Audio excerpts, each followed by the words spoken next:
Chicos, una cosilla, si no habláis, quitad el micrófono. Vale.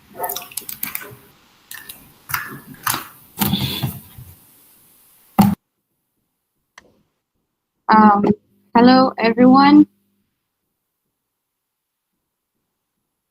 Can you hear me? Please, someone.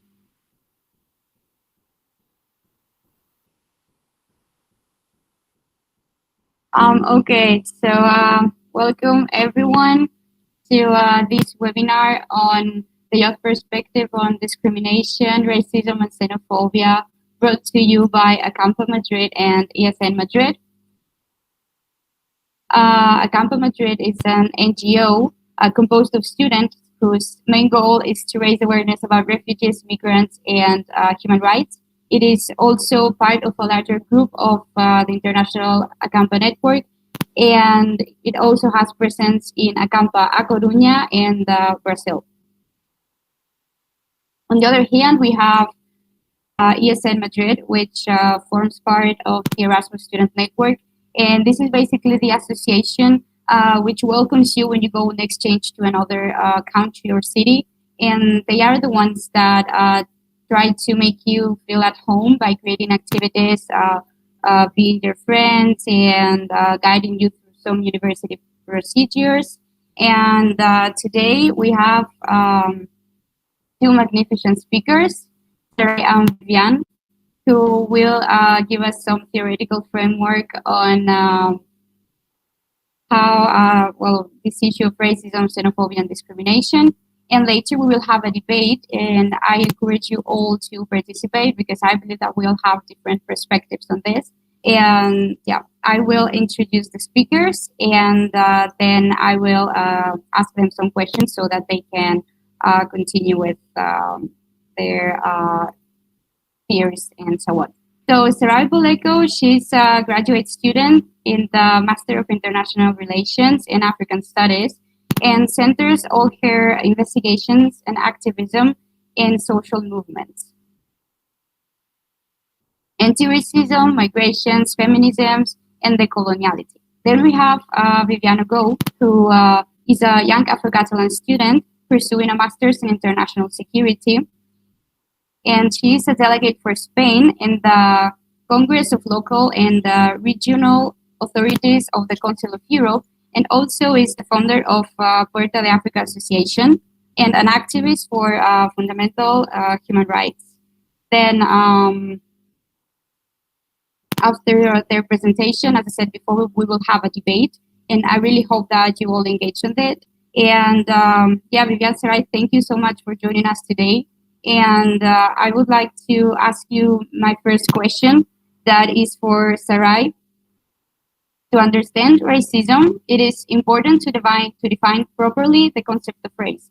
How can be race conceptualized? Okay, so hello, thank you for introducing us. So the idea of race is important to understand it as a social construct, because it has been established since colonial times and slavery period. It's too important to understand that the idea of race points white people in the peak of the pyramid, and everything that goes around them also is point in the peak of the pyramid, such as the culture, such as the institutional organization, their facial features, and the tone of their skin. So everything that it is not surrounded by white people, it is conceptualized as the otherness, such as the gypsies, the indigenous people, the Asians, and the black people.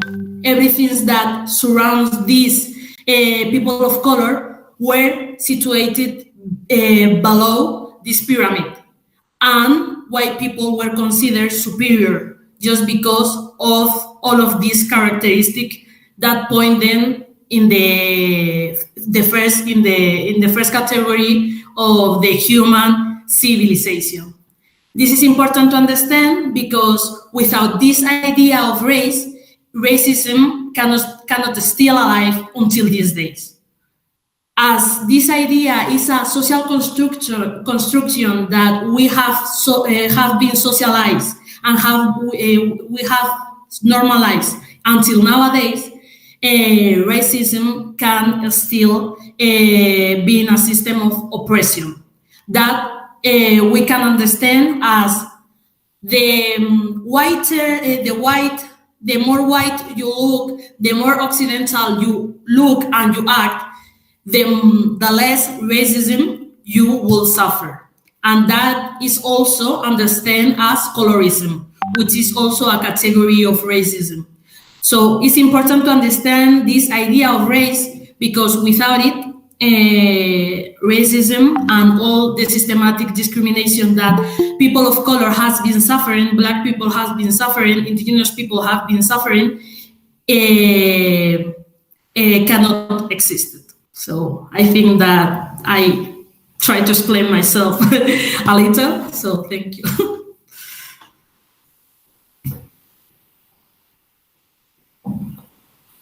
Okay, thank you so much. My second question is for Viviane. Can you tell us when and how racism appears?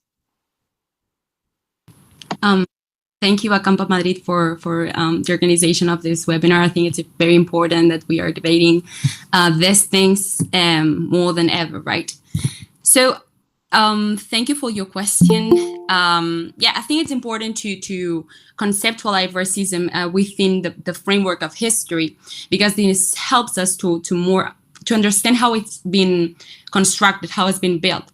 Because like racism is something that has not always been present in human relations. We have to understand that racism is a system of relations, more or less.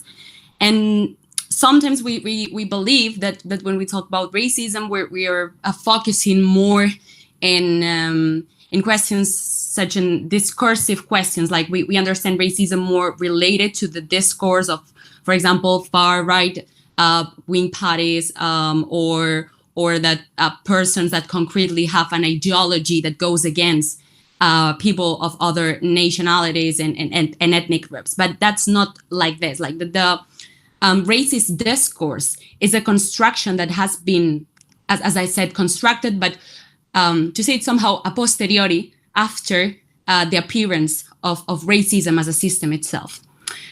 We can place the beginning of the system at the beginning of the colonization, of the American colonization. Nowadays, we have been learning that there weren't civilizations that the civilizations in that period were not very advanced, but actually there were when the European first arrived to the America, there were diplomatic exchanges. So there were a system, a social system that was actually pretty advanced. And when the colonization happened, it was necessary to legitimize what was happening there, why they were treating people not as equals. For example, if we read the letters from that time, we see that, for example, that from the very beginning, the persons were explained to the kings and queens here in Europe as they were not humans, and that's why they could work as non-humans. They could be used for working in precarious situations because they were not conceptualized as human. Then there was a work, especially from the Christian sectors, that tried to remind and to reclaim the humanity of those people. and well, this was a construction. Then we saw the slavery, the international slavery, and again, we needed to have a discourse to legitimize, especially in front of God, because at that moment God was really important. So the Christian movements were really into questioning what were happening in the economic, more in economic terms, and how we were treating the economic relations. So the legitimation was that, well, okay, they are humans. And at that moment, they accepted they were humans, but they were less advanced, less civilized persons. So that's why they could be working in different ways. They wouldn't have the same rights that any other person had. The same happened with Africa after the international slavery trade. We find the colonization of Africa. That again, we've been learning that Africa hasn't any kind of social systems before Europeans arrived, but actually there were a lot of diplomatic relations. There were states that were really advanced economic and social systems. So again, when the colonization in Africa happens and the people is used for work and the properties are taken, we needed a discourse to legitimize that what we're doing. So here is where we say that actually racism is a discourse, or is a relationship that appears due to support the economic system. So racism appears only to support the economic system somehow at that time, because it was needed to legitimize what were happening, and that was a manner of doing so. As I said, well, I think now we have been very summarized, because this is a matter that could occupy us hours to talk and debate and understand, right? But we have explained how racism is constructed. Now we can see how we got to the point that we are seeing racism and confronting racism, and that comes from the anti-racist movements.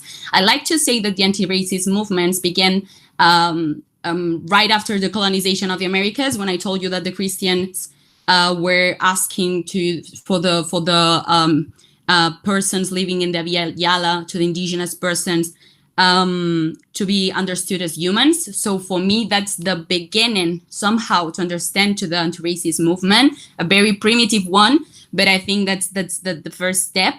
Then we see the second wave of the anti-racist movement with the abolition of the international slavery trade, first in Britain and France. Europe, we were the first abolishing the system.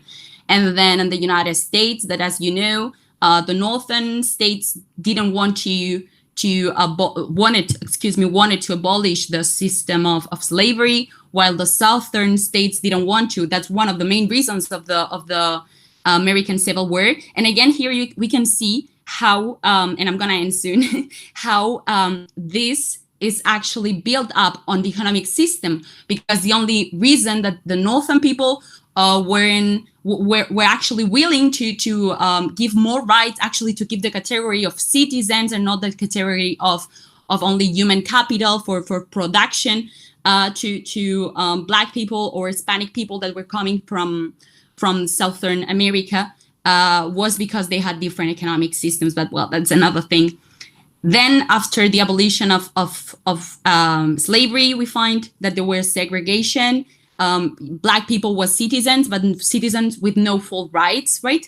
They only had some rights. There were segregation, there were exclusion. The same here in Europe. Something was happening here. We had lots of slaves too. So we passed through the same more or less situation that the American one, but I think that one is really easy to explain. Then we have the segregation system, the Jim Crow laws, right? And here is where we see the movements again, the movement for civil rights. And yeah, so with this brief introduction to the history of racism, I can say now that Today, there is still racism because this is a social construction, is a relation of system of relation that has been built across history, and where people is categorized and dependence of the race. It's not that you see someone and you say, okay, you are bad, you're good, but actually our mind has been constructed like this, kind of work like this. You see a person who is white and you say, okay, this person might be a good person, might have studies. While when you see someone who is black or who is Hispanic or who is from Asia, you might not think the same. So even the Jure, we do have the same rights. We all do have the same rights, at least in Europe and in America. De facto, your race determines the possibilities you have in life. Thank you.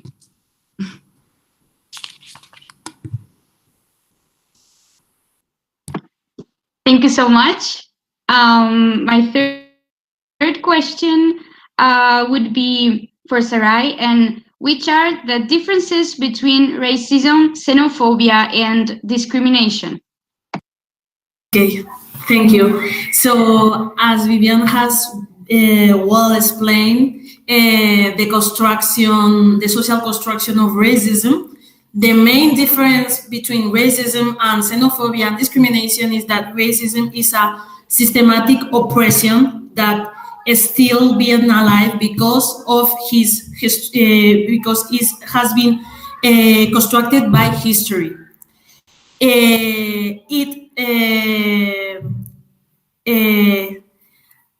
Racism affects to people of color lives because what they are, because of their facial features, because of the tone of their skin. Not people of color will suffer racism because since the beginning of their life, in an institutional way, in a cultural way, in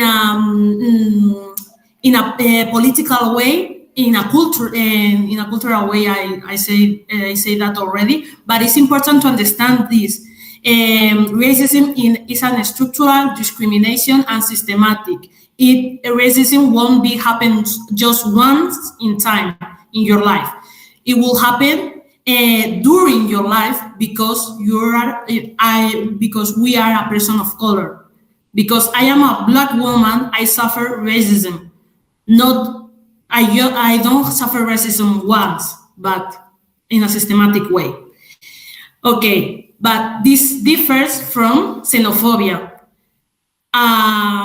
White French men can suffer xenophobia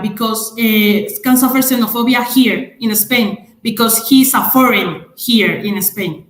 But he won't be suffering racism because he's white, and being white establishes him in a peak of the human pyramid, and he will not suffering racial discrimination because he's white. He will suffer xenophobia because he's foreign.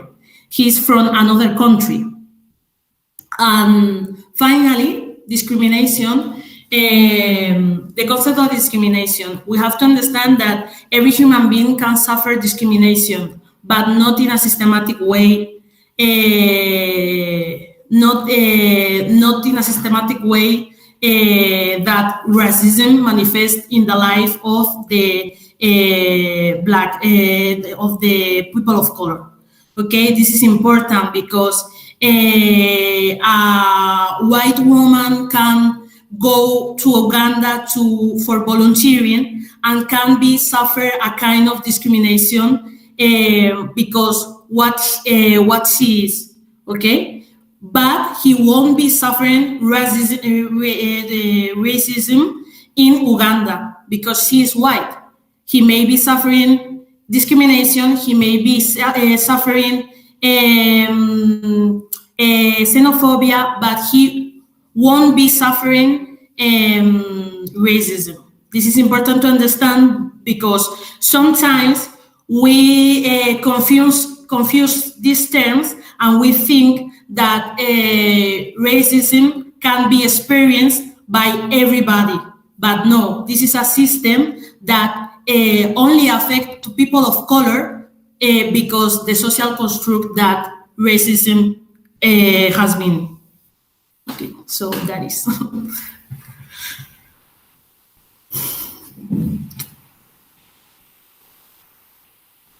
Okay, so as far as I understood, racism is not only to insult someone, nor the aggressions and murders that we have seen in the U.S. So how can race be seen in the daily life in Europe? Can I go first, Sarahi? Thank you. So yeah, I think it's very interesting what Sarahi has been pointing out, and especially the fact that it's something systematic, right? I will give a couple of examples that we can see in our day-to-day life, or we can suffer, or we can see our friends or family or people which we are relative to suffer. One, I will explain you like an anecdote. The other day I was talking to a guy. He was working now with the World Bank or something like this, with an NGO. And well, he explained me, he's from Colombia. He explained me that when he was young, well, he was from a kind of wealthy family, so he could go to a very prestigious university in Colombia. So he had good grades, he had a good CV.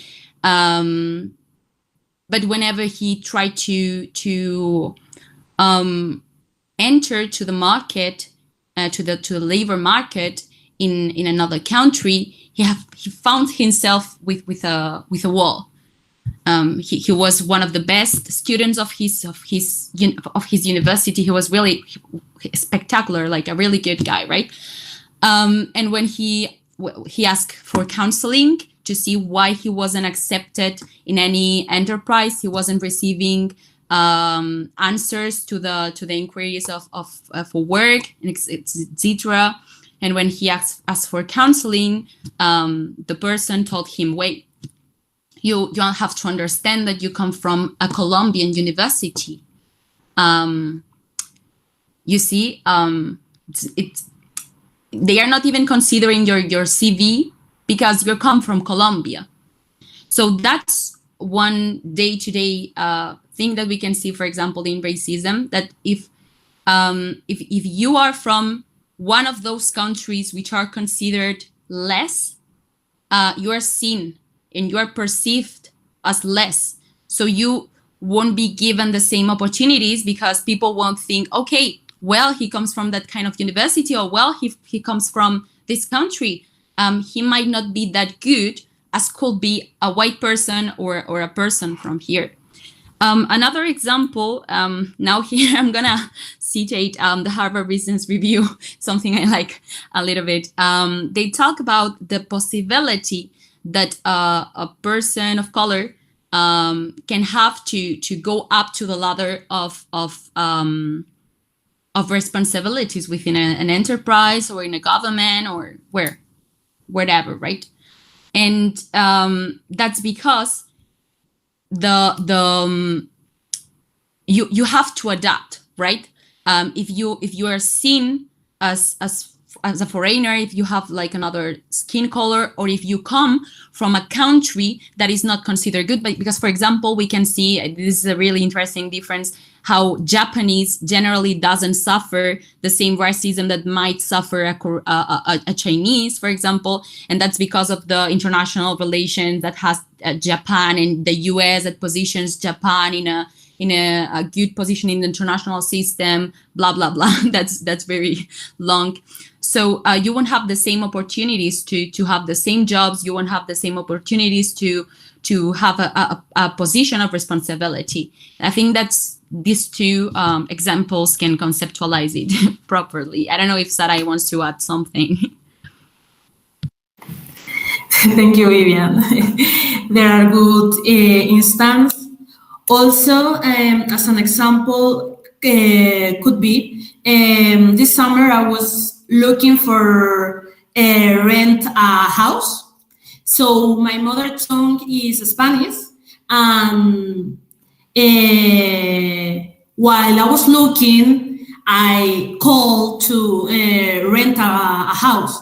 So I don't speak, I don't have any foreign accent. I have a Spanish accent, a Madrid accent. And so everything went good until they saw me. When they saw me, after visiting the house, they told me that the house has been booked already. So that's a kind of racism, because they won't say to you directly that I won't rent it to you because you are black, but in the deep of you, you know that that's the reason that they are not renting the house for you. So that is a kind of experience. The other one goes with the hair, because as a black woman, African black woman, they always have told us that our hair, our Afro hair is messy. It looks unprofessional. You need to straighten your hair to look more professional, to look more respectable. So that went deep in us as a black woman, and goes when we as a black woman go out and present ourselves in work with this hair, with this Afro hair, is a kind of empowerment, because they white people will always thought that this hair look messy, look unprofessional, look like that, because of the stereotypes that people has been telling us about our facial features, our physical features of black persons, or black people. So that are my two examples. Thank you. Yeah, so just to you said it's not like what you comment adults or others are just right, and I don't know, I'm hearing myself doubting. Well, never mind. So oh, thank you, sorry. So yeah, so that's only the peak. Like racism itself, it's something that you don't see. It's something that it's not easy to say this is racism, because sometimes it's something that it's just without being seen properly. I know a lot of cases, as Sarahi has stated, that persons that didn't want to be rented a house, and then another person, a white person, called the same house and was like, yes, you can come, of course. No one has rented it yet. So yeah, just to sum up, thank you.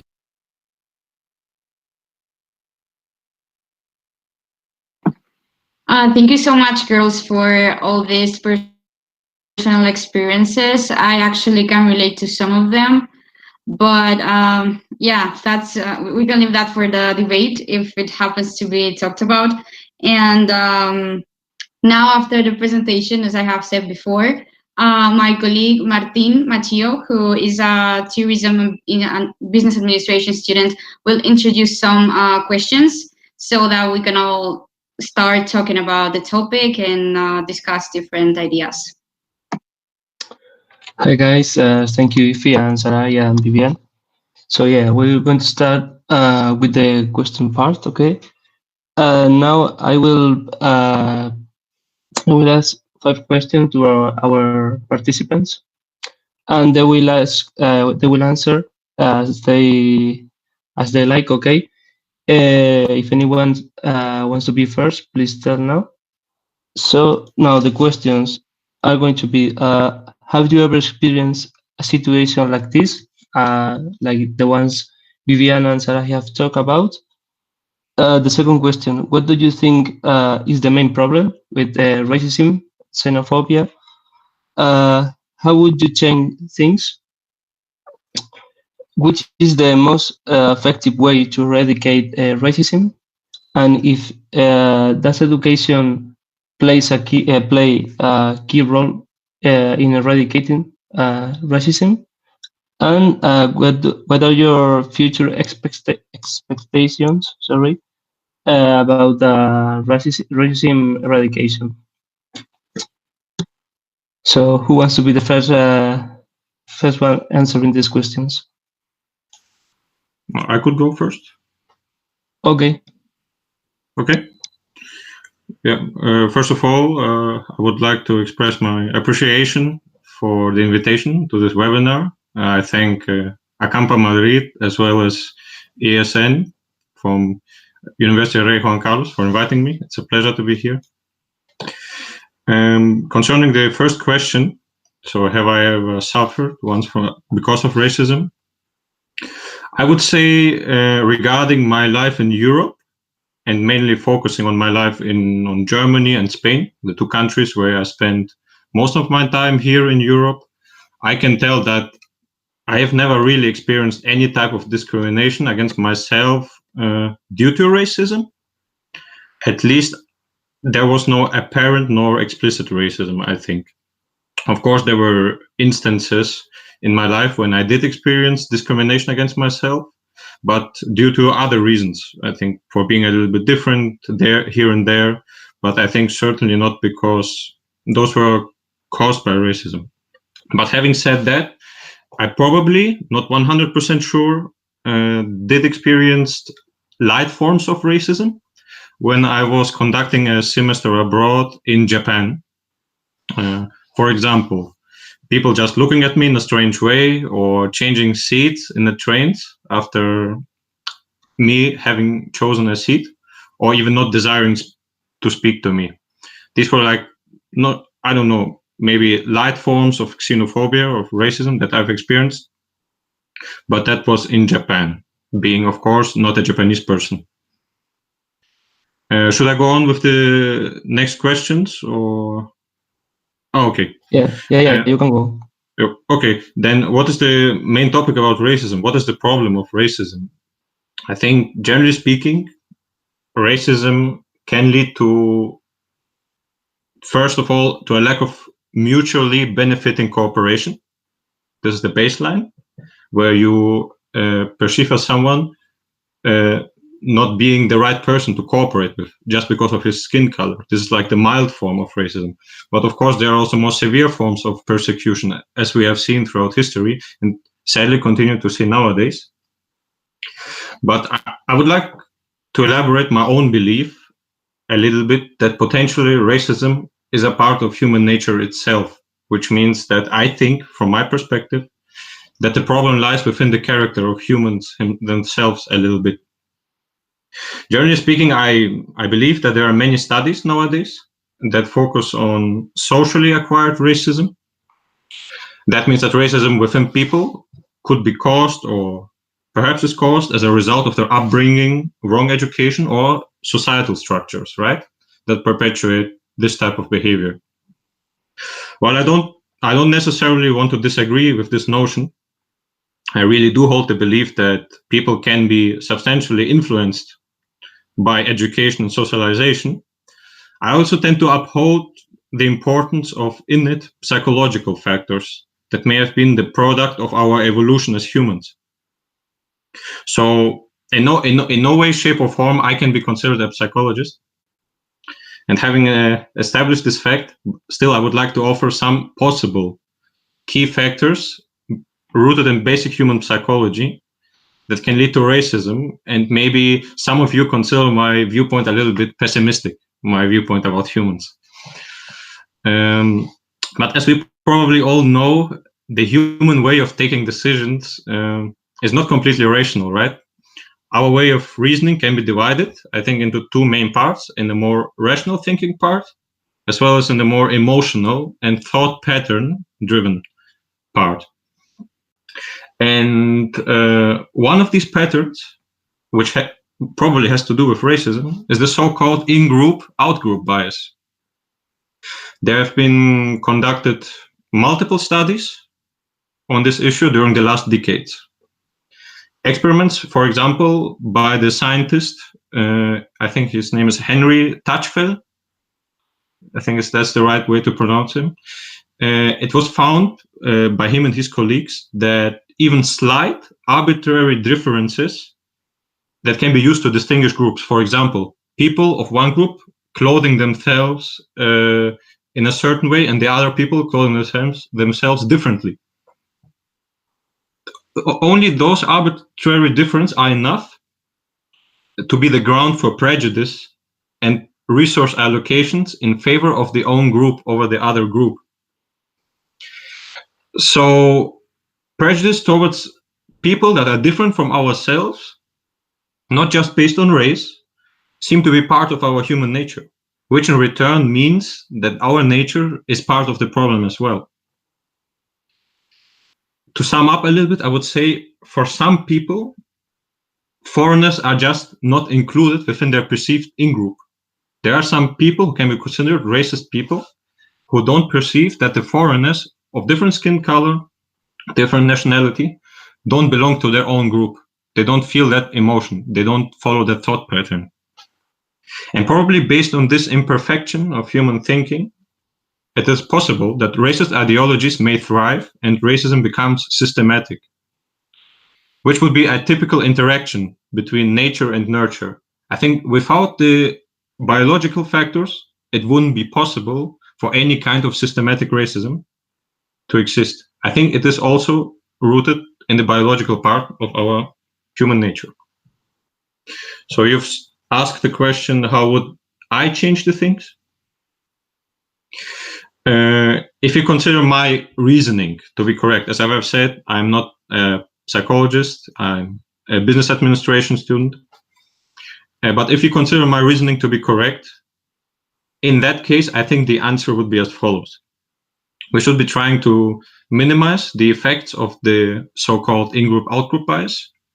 If we translate this into concrete social policies, I would suggest that we should strive to create a more unified and homogeneous society. What does that mean? That doesn't mean that we shouldn't accept foreigners or people of other skin colors to our countries. No. Obviously, a certain degree of multiculturalism is an enrichment to society. We want to perceive other cultures. We want to know more about other cultures. But it means that foreigners that are coming to our countries, and I am also a foreigner, I'm from Germany, but I have non-German roots. But I think that foreigners should be integrated properly into the receiving country's culture. And also that a common culture is established that is followed by all people regardless of the skin color. Why am I proposing this? Because if the foreigners share more in common with the people of the host country, I think racist tendencies may decrease towards them as they're more considered part of the so-called in-group. Slowly people with backwards racist ideas will subconsciously realize that foreigners can also become part of their own group. Just to summarize, I think the integration is the key. The proper integration of foreigners into society is the key to solve the problem of racism. Can we eradicate this subconscious thought pattern completely? That I can't answer. If it really is an evolutionary product, it may be, I don't know. It could demand a very long process to change this thought pattern, to eradicate racism for our subconscious thinking. So, and also you asked what would be the most effective thing to eradicate racism, and I think education is obviously a factor here. I think integration policies and thus education as a part of integration policies are the potential key of success in order to eradicate racism. For me, this translates into teaching the foreigners the language, the history, the culture, the customs of their host nation. Especially the education of the foreigners' children becomes crucial, as not every parent has the resources and is able to do this for their children. I think the state has to play an important role in this regard. That means, for example, that in schools in Spain, we're in Spain, right? Let's talk about Spain. for example, in schools in Spain, there could be special courses offered for children of foreigners with emphasis on Spanish language, Spanish culture and customs, as well as Spanish history. But equally important is to combat segregation between people of different skin colors, right? To combat segregation in schools, there must be some common extracurricular activities for all children. Spending more time, from my point of view, is the basis. Spending more time together is the basis for the creation of a collective, for a true collective.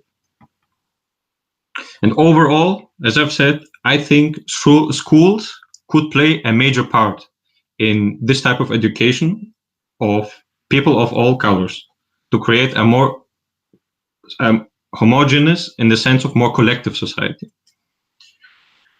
Racism will be eradicated in the end. Subconsciously, I don't know if it is possible, as people with more racist tendencies see other people of different countries being able to acquire the host country's culture, and those will be seen then as a part of the in-group. What are my expectations about the future? I would...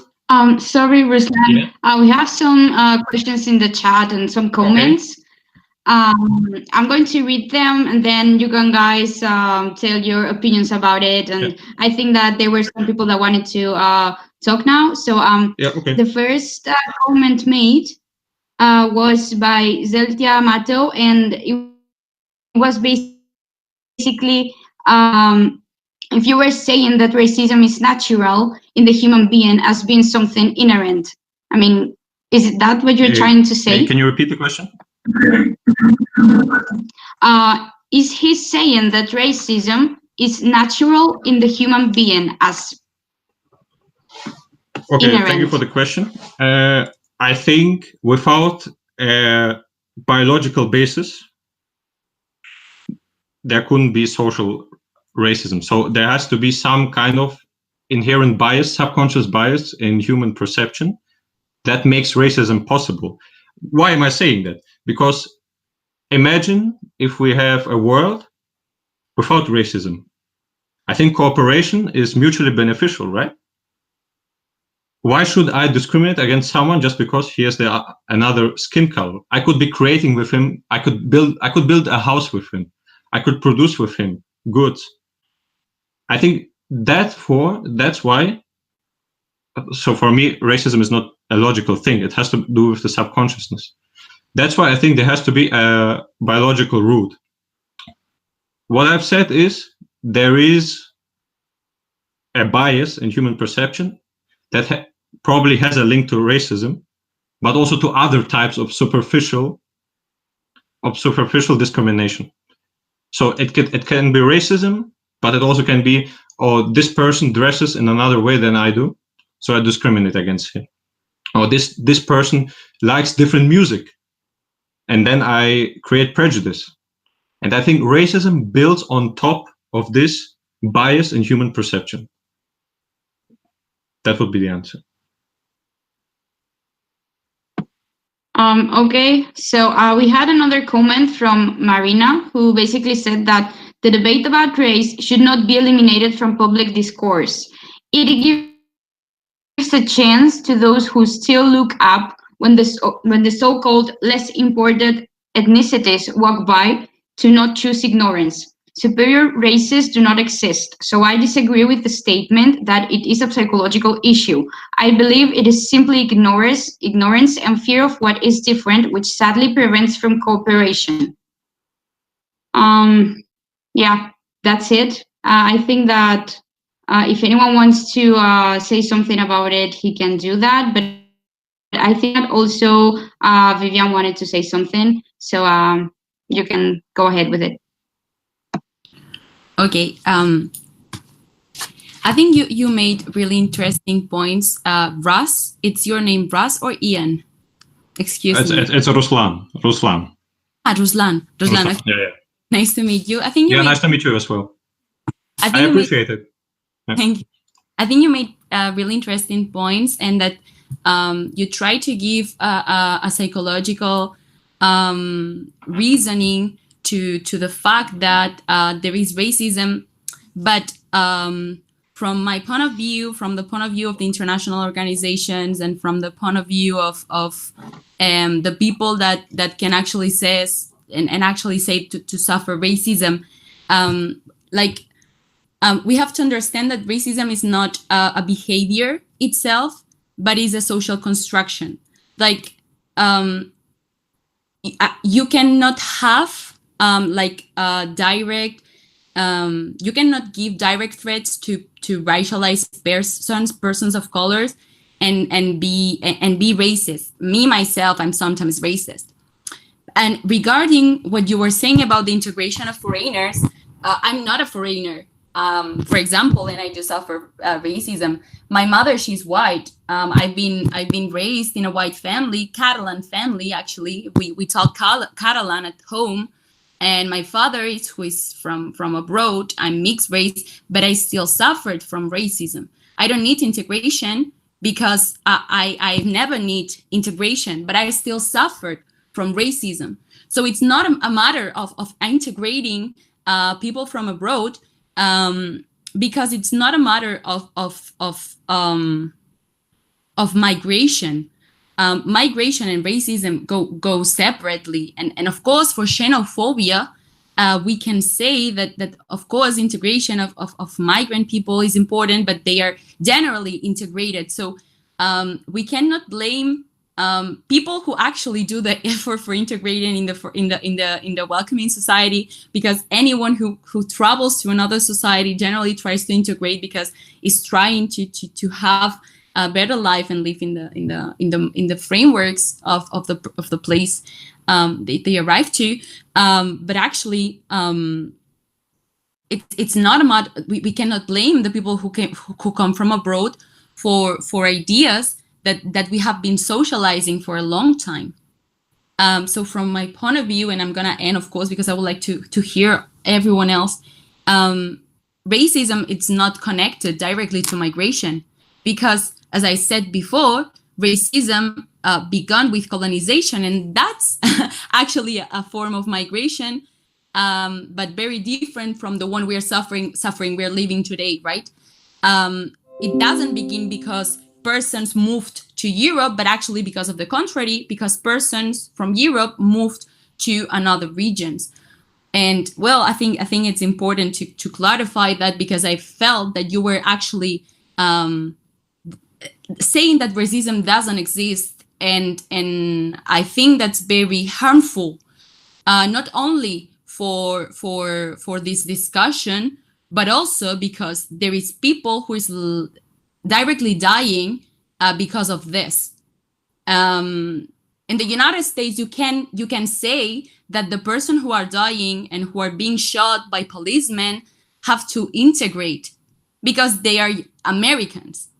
And well, I can give a lot more of examples, such as here in Europe, that, for example, we have a lot of people working in the agricultural sector who is actually permitting us to eat fruits and vegetables during every day in our life. But there is people who don't want to rent them houses, so they have to live in shanks. But they are integrated, and I actually talked to the people in the neighborhoods, and I asked, but are they bad? Are they I don't know, committing smuggling or something? And they are no, they are so nice. It's just like that we don't want to rent them houses. So yeah, I think it's harmful to deny racism, and I think it was necessary that I clarified that.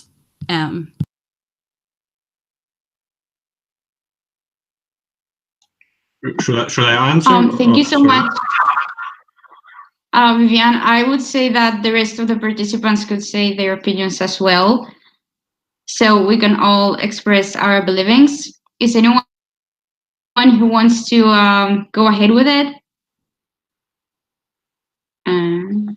Yes. Maybe I don't want to be like. Okay, great. Thank you, Emna. Hi. Hi, everyone. Sorry for not activating my camera, but I am actually in the car. I'm not driving. but I am on my way to home. I think I was supposed me to answer the question, and I wanted also to answer to Ruslan opinion. First of all, thank you for this exposition, and I think there is something that Bibian said very well, that is racism is a social construction. Racism is an education, is a kind of education, and we are educated like that. It's something normal that people normalize it, because we was educated like that. It's something that is interiorized in our mentality, in our formal and informal education, and I think that's the problem. It's not really related with immigration or with people from other countries who travel to Europe to look for a better life, but it's something that was interested in our mentality, in our education,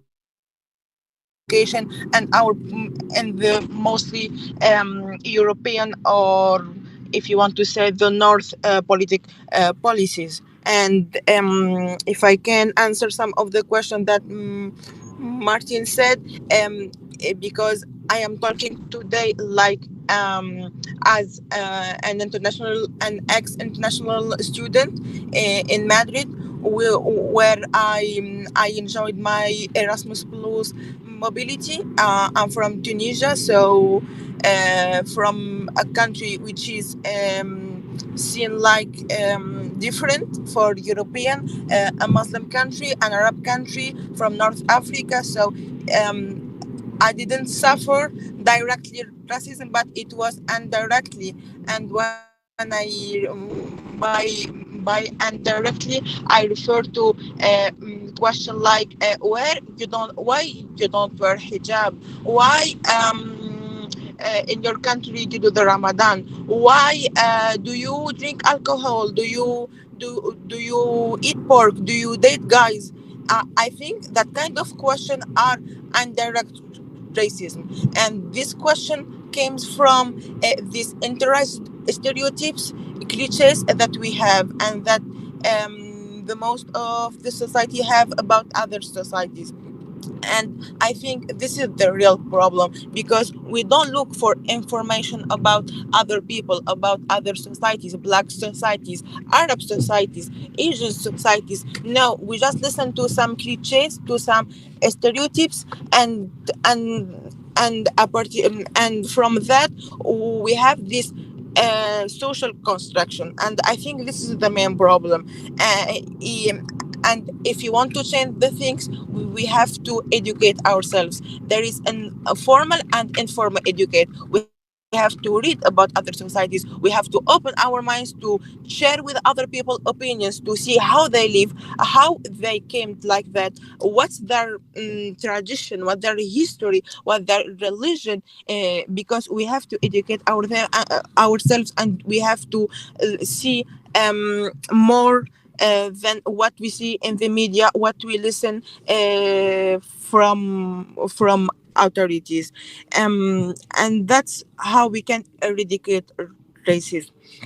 And in the future, I think one of the things that ESN today fight for is the acceptance of the acceptance of a great panorama, a great umbrella of different origins, of different countries, and people from all over the world to live with each other, to enjoy with each other and mobility. And this is our value in ESN, because I am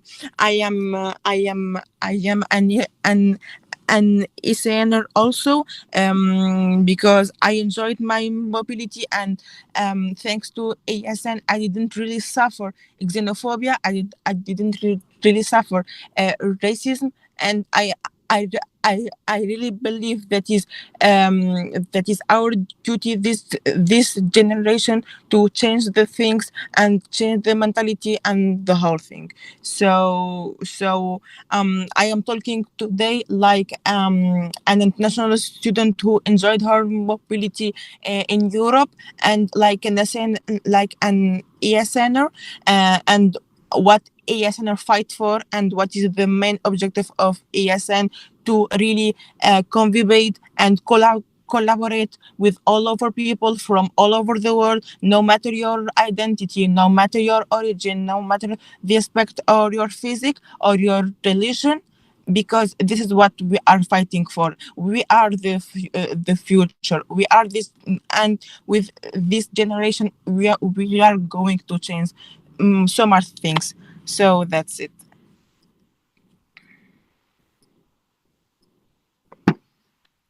Thank you so much, Emna. I'm really happy to hear that thanks to ESN you had a much better experience during your exchange. I have some more comments in the live chat. Marina now says that if not education, do you think that promoting racial diversity in the company's labor force is a good tool to eradicate racism and xenophobia? And she clarifies, I mean through legal regulation in the company's employment. Is anyone who wants to answer that question?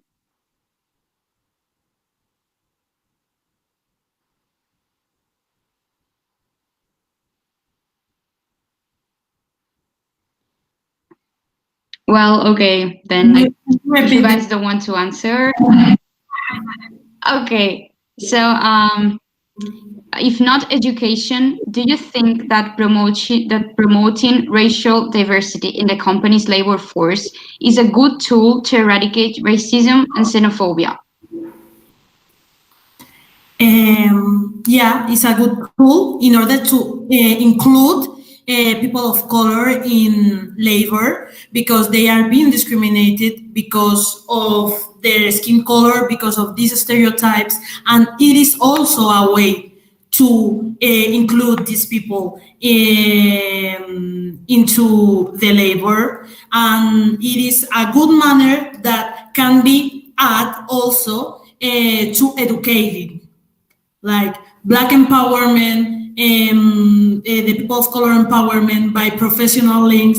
And if you have an idea and a business idea and you need help, you can also invest in this. You can also try to avoid this social exclusion, labor exclusion that people of color has been suffering, structural suffering because of racism. But we also do need education. We need both of these things in order to eradicate racism. We need something else that is change everything. But as an individuals, we can do little acts that can also help to eradicate this systematic discrimination. I want to add something to this. So basically, I think, so I've never been discriminated, but as a white person, I think one of my responsibilities is to be aware of the privileges I got and to be responsible in my actions, as it can be if I'm going to hire someone, and to be responsible of what I do. So I think if everyone is educated to be aware in their privileges and realize that everything they do is going to make a change, because it does, it's a way to make a little change and go forward. And also, I think part of the discrimination comes from the ignoration. Like we are not, we don't know. We are afraid of something that is different to us, so we tend to go to generalizations or social constructs. But if we expose ourselves to these things, so for example, people that have been in exchanges, they have probably been exposed to diverse people, cultures, and of course skin color, and it's the only way to deconstruct the ideas we've got. Me as a teacher, I teach at a primary school, and once we did an activity which was like find our skin color, and of course no one had the same skin color. And I think exposing ourselves that doesn't define your identity, that does another thing, it's a way to expose ourselves and realize that this is reality and this is what we've got, and there's nothing different between people because of their skin color. Well, that's my idea. I would like to add some nuances. There's actually some research also done on this topic by Muzaffar Sherif. And the research has shown that including or uniting people from different groups, in-groups, out-groups, to work on common goals, working towards the same goals, can actually help to decrease the prejudice. And what I wanted to say is that not necessarily contact with other people. Actually, contact and talking to other people can lead to increased levels of racism because stereotypes are reinforced. But working on common goals towards other groups on the same tasks can actually help to reduce racism. This is one very important nuance, also backed by the science. And another thing is, I would like to add to what Beatriz said. Yes, you have to fight racism, but not necessarily in a way that white people are subject to discrimination, if you know what I mean. So you have to educate, you have to integrate, you have to, of course, attack the ideas of racism, but I wouldn't suggest that there should be like some percentages. So we need to have that many Black people or Asian people or, I don't know, Italian, German people in this company. You have to find other possible ways to decrease the levels of racism while not discriminating against white people. So you shouldn't fight injustice with more injustice. Just because there were 500 years ago people engaging in slavery, having blacks as slaves. Ruslan, I think that Sarahi wants to talk right now, so okay, maybe please. She can talk now. Thank you. Yep.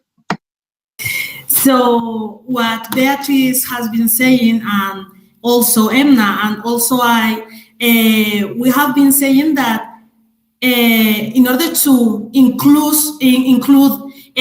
people of color in labor, in professional business, we are not talking about quotas or a kind of quotas, a kind of percentage. We are talking about eradicate the stereotypes that are blocking you from hiring a Black person, an Asian person, an indigenous person into your business.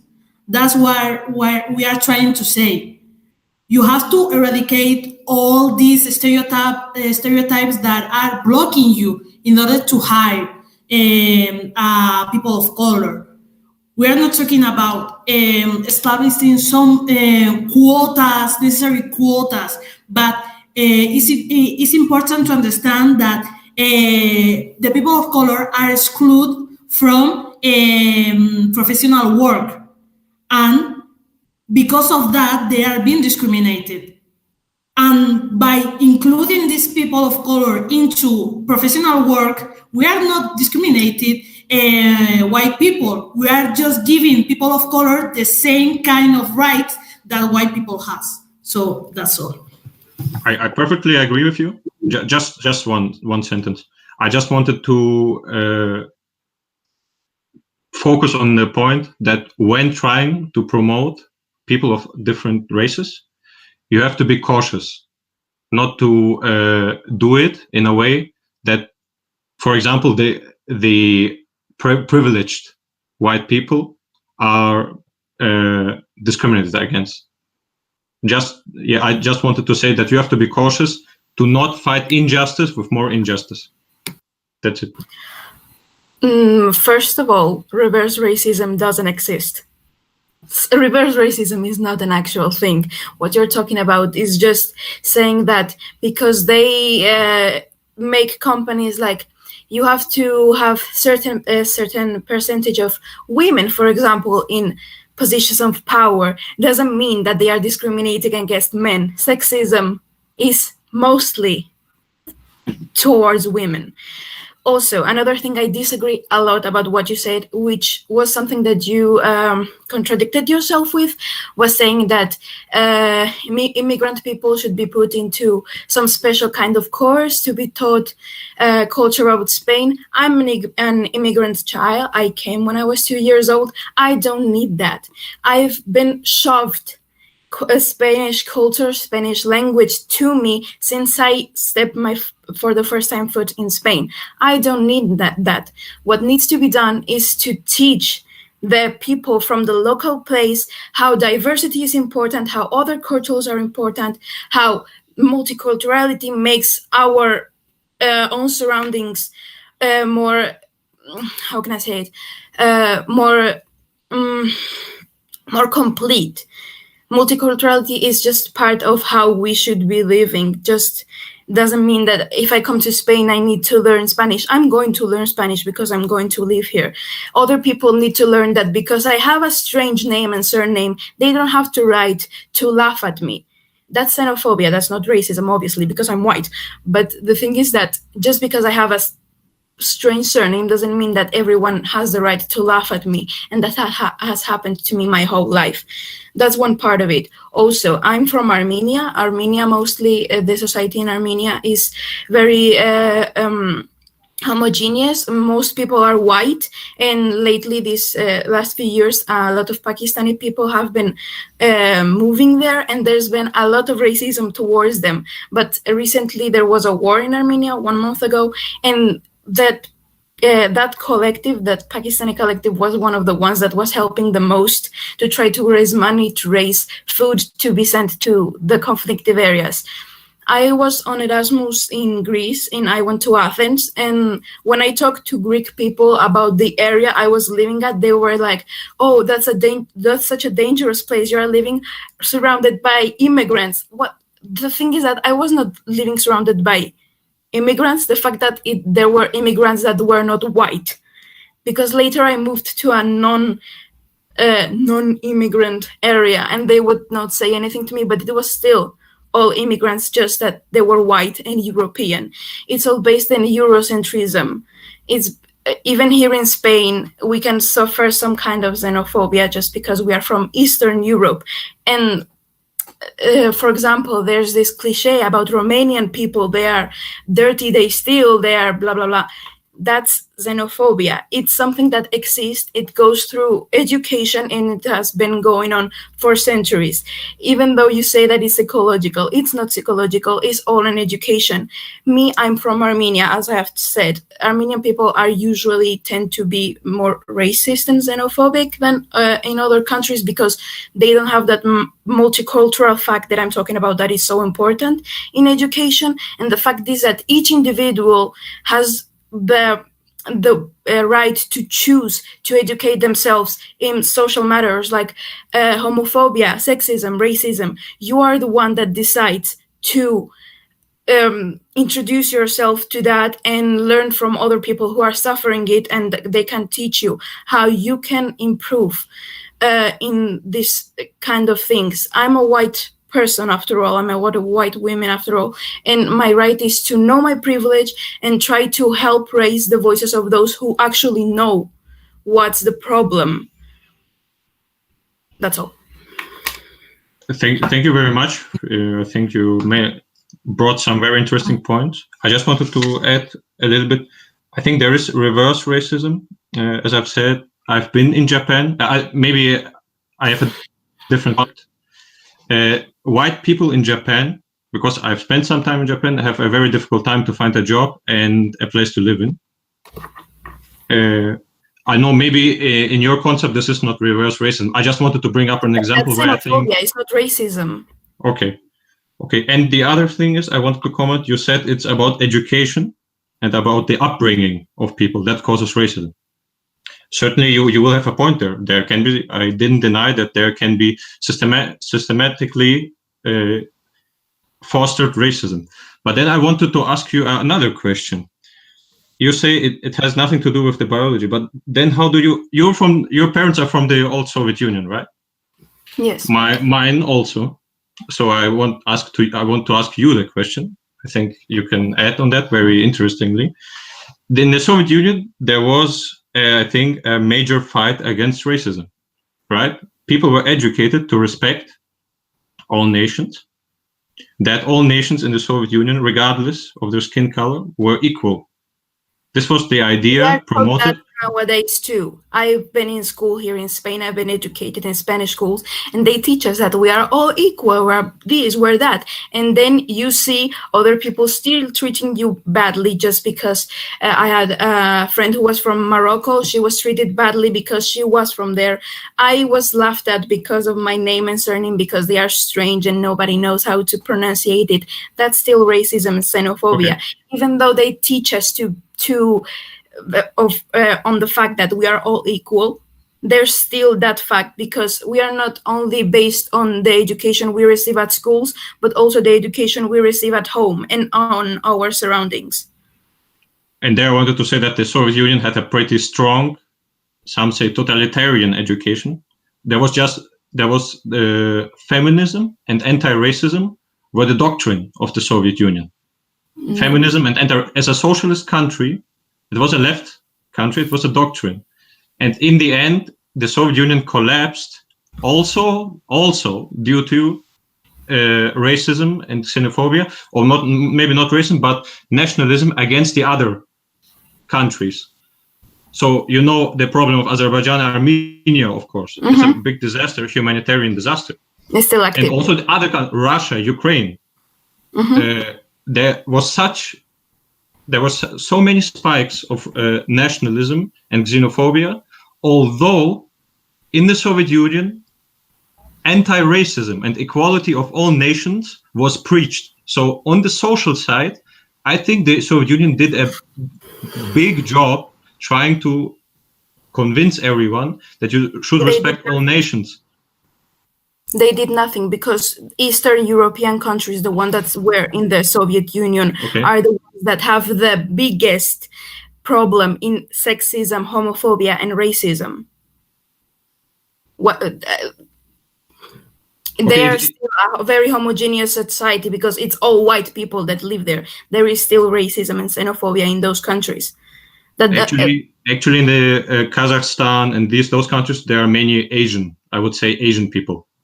I mean, Armenia, depending on the editorial we're talking about, said that is Asian. That doesn't matter. What I'm saying is racism, white people, black people, people of color, and people from other countries. Even though I'm Armenian and all the Soviet Union countries were taught the same things, there's still xenophobia against, for example, Ukrainian people, against Romanian people. It still exists because it was not put in the best way possible into education, because yes, they teach you that on school, but if you don't take that approach and put it in your life as well, it doesn't matter, because we all know that we are all equal, but inequality still exists. Yeah. So I just wanted to say there are cases, the Soviet Union then, Spain nowadays, maybe other European countries nowadays, that try to have, from the social point of view, an influence to change racist behavior in a way that it doesn't exist anymore. And all those attempts, they seem to have failed, right? In your opinion? Yes. Why is that then, that this social experiments to try to fight racism fail so often? I think I can answer to that a little bit. Please. I would like to know the answer. First of all, who is planifying against racism? People who suffers from racism, or people who doesn't really understand what racism is? I think that's an interesting question, because when you try to fight against racism, but you don't include the people who suffer from racism in this fight, you're not really fighting against that. Sometimes something that's really interesting and that makes me think a lot is that we've all been taught at school that we are equal. And I think that's one of the things that prevent us a lot of times to accept the inner racism we do have. I always will say that I am racist. I was talking about this with Sarahi before, because I've been socialized in this way. The thing is that we haven't been changing the basis and the foundations of racism. What we have been changing is the discourse. But how can you change racism if Black people or Japanese people or Armenian people? Because I think for me, racism also includes like ethnicity, not only race as a skin color, but ethnicity, right? But if they don't have the same economic opportunities, and you don't promote their economic opportunities, even though you're talking about racism, you cannot end it, because in part racism is stopping them from escalating in the social level, right? And yeah, I would like to hear other persons, so I won't build up more on that. But I think that's a good, an interesting reflection about it. And of course, psychology has a lot to do, because everything comes from psychology, from our inner selves. But it's more complicated and more constructed than that, from my point of view. Yeah, thank you. I think Sarahi, you and me were talking too much. Maybe we should let the other people talk. Yeah, I was actually going to suggest that we could change the topic, because I was thinking while hearing you, if cultural appropriation could be considered racist. Do you have an opinion on that? What do you think?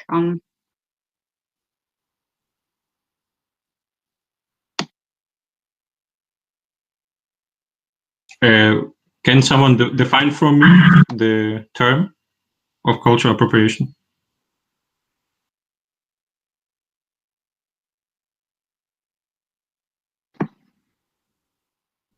Is anyone willing to answer to Ruslan, or? Can you repeat the question, please? Because I just missed it. Okay, so the question is, could cultural appropriation be racist? I think that it's a very technical question, and an expert of racism should answer, and not one of us. I don't know. It's just my opinion. Because when we talk about cultural appropriation, we are talking in a point very technical, and we need more than 2 hours in a webinar to talk about it.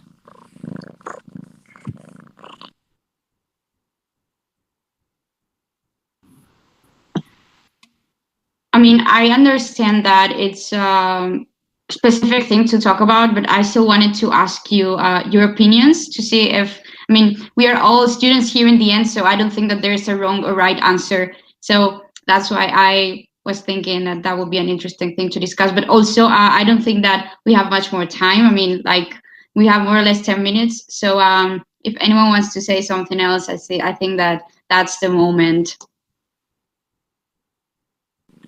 Can I say something? Like a final point? Yeah, of course. Yeah. Yeah. I think that we have to stop justifying racism. We have to stop justifying normal thing that is not normal. We cannot just normalize a racist conduct, racist attitude. And this is the main problem. And we cannot just say white people are suffering racism. Sorry, but no.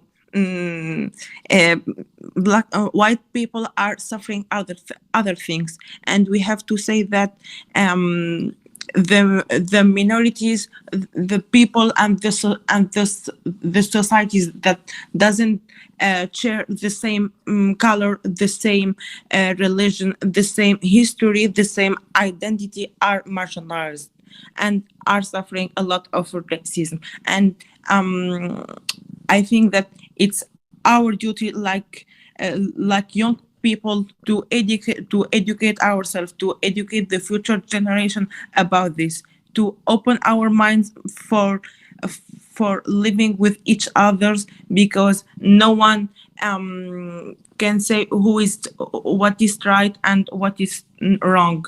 and just respecting our difference. And thank you very much for organizing this webinar, because it's a great place to talk about things like this, and I think it's very important to sensibilize about this, about racism and xenophobia. That's it. Ify. Well, thank you so much, Emna. If you guys want to say something else, I encourage you to do so. I mean, I'm sorry if I'm like so repetitive, but I really want that different opinions are heard. And yeah, so if you guys want to say something, just do a sign. Yeah, I saw in YouTube. Or not. Sorry, I saw in YouTube that a person were asking if it's real that reverse racism doesn't exist, because I think you could read it like he, as a white person, has suffered discrimination in Africa. I don't know. I didn't read the question so much, but yeah, reverse racism doesn't exist. A white person cannot suffer racism. It will suffer discrimination, but not in a systematic way, as we told before, because racism is systemic and it affects people of color because of what they are, because of their skin, their facial features, and the color of their skin. So, yeah, as a white person, you could have suffered discrimination, but not in a systemic way. That needs to be clear for all of us, because racism is a system that cannot be maintained without the idea of race. So, yeah, you are a white person, you have suffered discrimination, but you will not be suffering racism. That's my final point. Sorry. Sarahi, just a follow-up, but then my example of a white person having problems with finding a job or a home to live in Japan, that this is not systematic for you. But what is then the system for you, just to make it clear? Okay, so in my opinion, in my belief, the system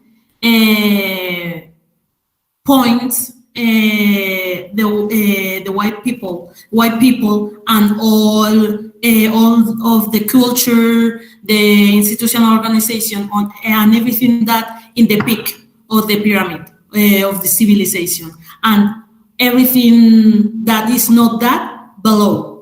So yeah, maybe in Japan, when a white man is trying to rent a house, it will be maybe suffering discrimination, but not in a systemic way. He will be, I don't know if I'm gonna add something, but I think that he will be suffering some kind of discrimination, but not because of their skin of color. Maybe because he's a foreigner, but not in a systemic way. That's important to understand, that he will not be having barriers and he will not be having barriers in an institutional way, in a political way, because of their color of the skin. So that's all.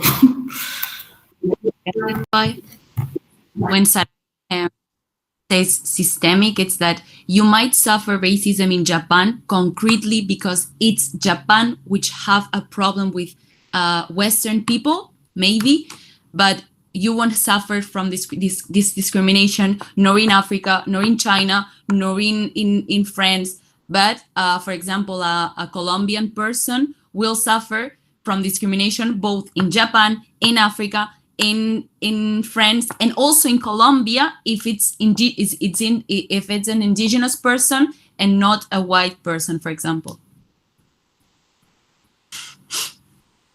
Does that mean that, for example, every black person, let's say in Germany, suffers from systemic racism?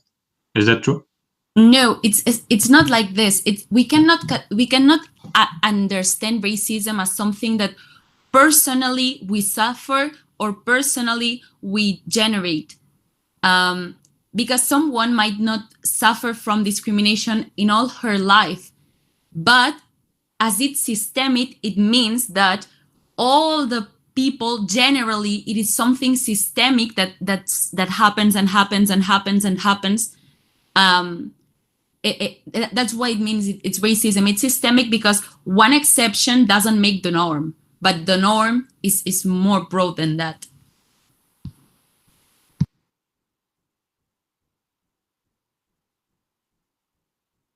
Well, okay, guys. Actually, I would say that this is a really interesting topic that we would need much more time to discuss about, because here we can see that we have really different perspectives, different opinions, and maybe we could do that in another webinar, or we can grab a coffee or something. But for now, I think that we should close up. And of course, I would like to thank you all for the interventions. I have personally learned a lot, and I hope that our viewers and followers and everyone who has been able to spend some time with us this afternoon has learned a lot. So yeah, thank you so much, guys. I really appreciate you being here, and I'm really looking forward to the next one. Thank you. Bye. Thank you. It's a pleasure for me. Thank you very much to all. And thank you all, guys. Very interesting debate.